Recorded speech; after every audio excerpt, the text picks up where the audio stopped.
One of the first and most powerful changes you can make in your financial journey is not about numbers. It's a mental shift. It's not about earning more. It's not about smarter budgeting. It's not even about better investing, at least not yet. It's about changing who you see yourself as. You have to stop seeing yourself as just a consumer and start seeing yourself as a creator. And this shift isn't only about money. It's something deeper. Because once you begin seeing yourself differently in relation to the world responds to you in a completely different way. We live in a system that teaches people to constantly consume.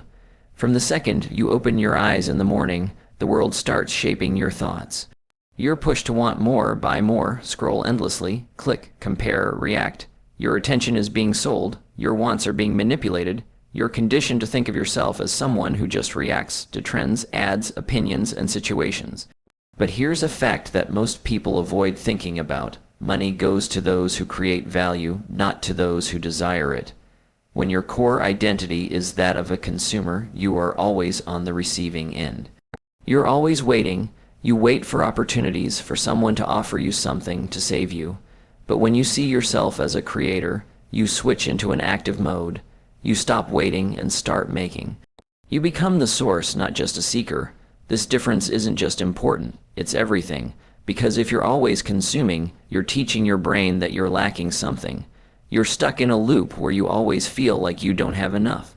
And the brain, once it's convinced it's always lacking, will never fully let you believe you deserve wealth. It becomes a repeating cycle, always chasing but never catching.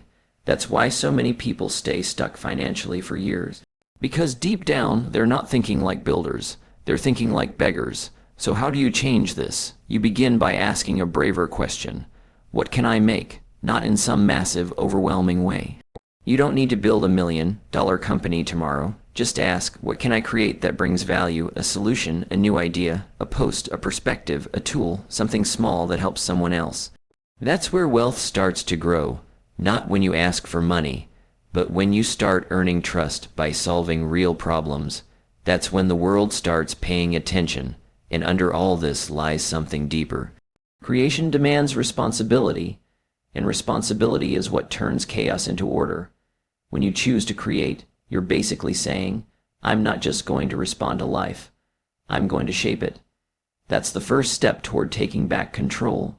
And you can't have real financial control without mental control. Here's a tough truth. If you're not creating anything, you're replaceable. It's a hard fact, but it's true. Because in a society where everyone is told to consume, creators stand out. They're rare, and what's rare becomes valuable. Think about the people the world respects. The ones you admire, the ones who get paid well, the ones who are followed. What do they all do? They make things. They build ideas, products, brands, tools, movements. Things that others want to connect to. It's not random. It's all about how they've positioned themselves, of course. This path has fear in it. The fear of being judged. The fear that what you offer won't be good enough, that you'll mess up. Those fears are valid, but they're also signs you're on the right path. Because every time you create, you take a risk. You open yourself up. But that risk brings the chance of impact, and impact is what makes money move. If you want to build financial freedom, stop asking how to give more. Start asking how to give smarter, with more purpose. People who consistently attract money aren't doing it from panic. They're doing it from overflow. They've spent time building skills. They've sharpened their minds. They've built systems that work for them. They've made the shift from just taking in to putting out. Once you truly get this, once you stop seeing money as something you chase and start seeing it as something that follows usefulness, everything starts to change. You won't need to beg. You won't need to burn yourself out. You'll just need to become someone whose presence solves real problems, and that change doesn't start with money. It starts with identity.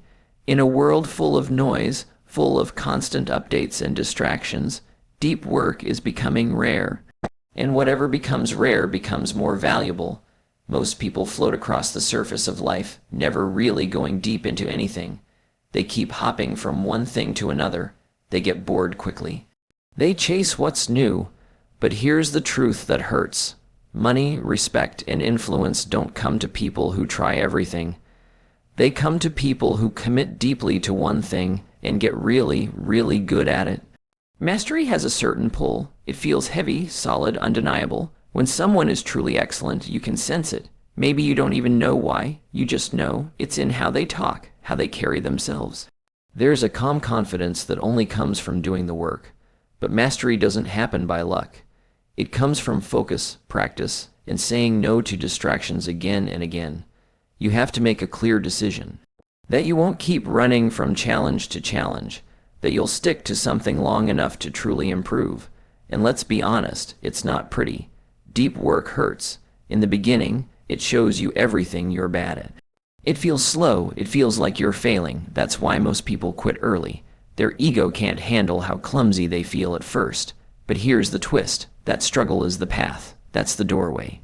If you can hold that tension between who you are now and who you want to be, you start developing something more powerful than motivation.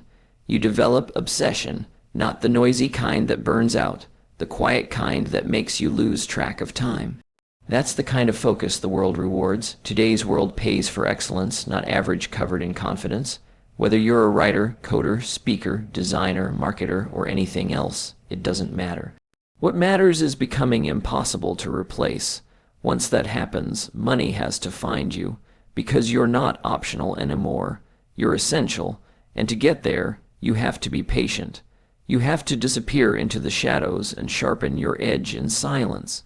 And while everyone else is shouting for attention, you gain real power by ignoring it, by building when no one's watching. And when you finally show up, you don't need to introduce yourself.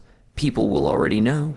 Your work speaks for you, clients feel it, partners notice it, audiences can't ignore it. There's a quote from Nietzsche, "The doer alone learneth," meaning stop just planning, stop talking about your ideas.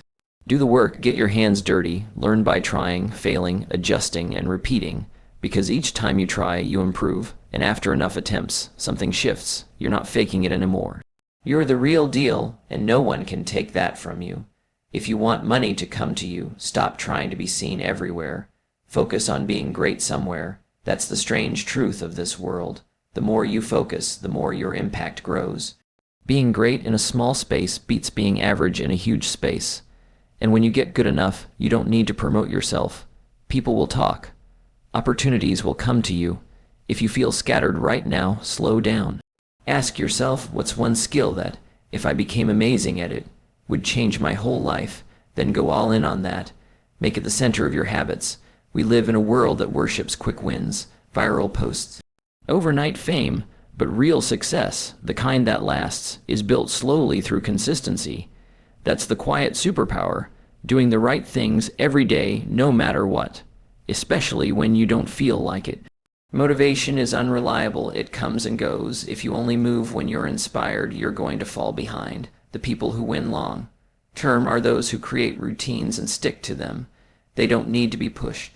Their systems pull them forward. Habits are more powerful than willpower. Willpower fades. Habits are automatic. Once you've built a habit, it stops being a choice. It becomes part of who you are.